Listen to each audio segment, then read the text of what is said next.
YTN은 지난해부터 수행기사를 상대로 한 대기업 임원들의 갑질 문제를 연속 보도하고 있는데요. 이번에는 현대 두산인프라코어 부사장이 수행기사를 가족 행사나 유흥주점 방문에 수시로 동원한 것으로 확인됐습니다. 수행기사는 사적 지시와 52시간이 넘는 초과 근무에 시달렸지만 제대로 된 대가는 받지 못했습니다. 김철희 기자가 단독 보도합니다. 인천시 연수구에 있는 한 술집. 건물 1층과 지하를 일반 음식점으로 등록해 유흥업소 집합 금지 기간에도 운영을 해왔던 곳입니다.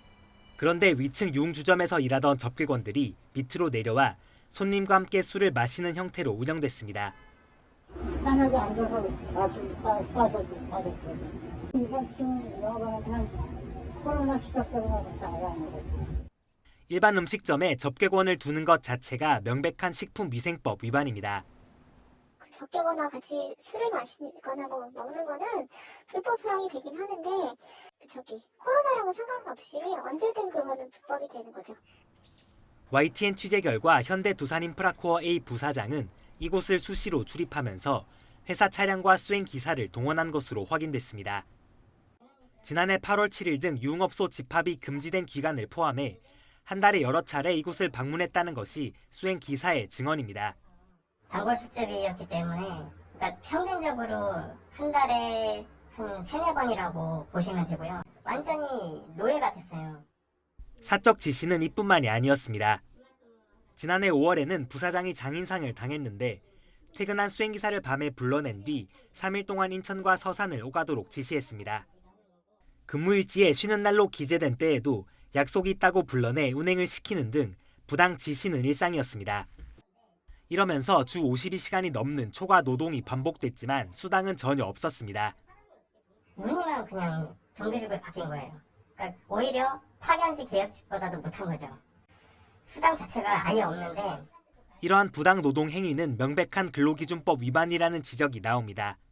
직장 내 괴롭힘 문제가 가능하고 두 번째로는 근로기준법상 휴일, 야간, 기타 등등의 업무 시간 이외에 업무 지시를 했음에도 불구하고 시간의 근로수당을 지급하지 않은 임금 체불에 해당되고 현대 두산인프라코어 부사장은 회사 명의로 낸 입장문을 통해 수행기사에게 사적 지시를 내린 사실을 모두 인정하고 사과했습니다. 회사 차원에서도 임원 수행기사들의 주 52시간 초과 근무 여부를 살피고 지침을 강화하겠다고 밝혔습니다. 잊을만 하면 반복되는 대기업 수행기사에 대한 갑질 문제. 재발을 막으려면 열악한 환경 속에 처한 사각지대 노동에 대해 주기적인 관리 감독을 의무화해야 한다는 목소리가 커지고 있습니다. YTN 김철입니다. 이렇게 부당 지시에 시달리던 현대 두산인프라코어 부사장 수행기사는 사내 문제에 대해 적극적으로 목소리를 내다 갑자기 업무에서 배제됐습니다. 회사는 임원 차량 운전 보직에서 물러나게 하고 대신 주유차나 대형 버스 운전을 해보라고 지속적으로 종용했다고 합니다. 결국 수행기사는 일을 그만뒀습니다.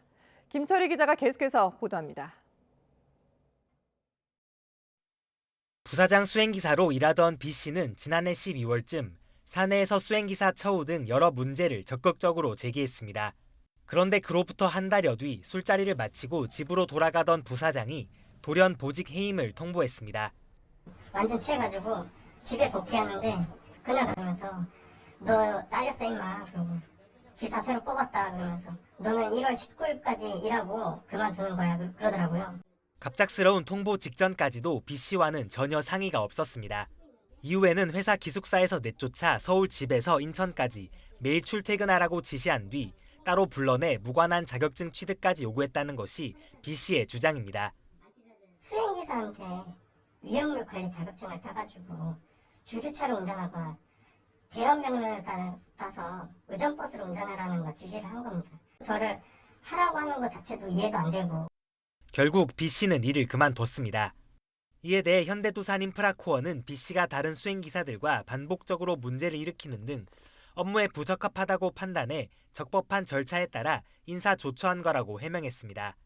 또 자격증 취득을 제한한 것은 해당 업무에 필요한 능력을 기르도록 권유한 것일 뿐이라고 주장했습니다. 하지만 전문가들은 본인의 동의를 받지 않고 일방적으로 업무를 바꾸는 것은 부당 전보에 해당한다고 설명합니다. 근로기준법에 따르면 정당한 이유 없이 노동자의 직무를 바꿀 수 없기 때문입니다. 애초에 본인의 업무와 다른 업무를 배치를 했고 본인이 동의하지 않은 상태에서 배치를 한 것은 부당정보에 배치에 해당되고요. 본인이 퇴사를 하고 나왔지만 이 퇴사가 강요에 의한 혹은 괴롭힘에 의한 퇴사라면 이것도 부당해고로 노동위원회의 구제 절차를 밟을 수 있습니다. 직장 내 괴롭힘 금지법이 시행된 지 4년째, 노동자에 대한 괴롭힘과 갑질 문제를 완전히 해결하기에는 아직 부족한 점이 많아 보입니다. YTN 김철입니다.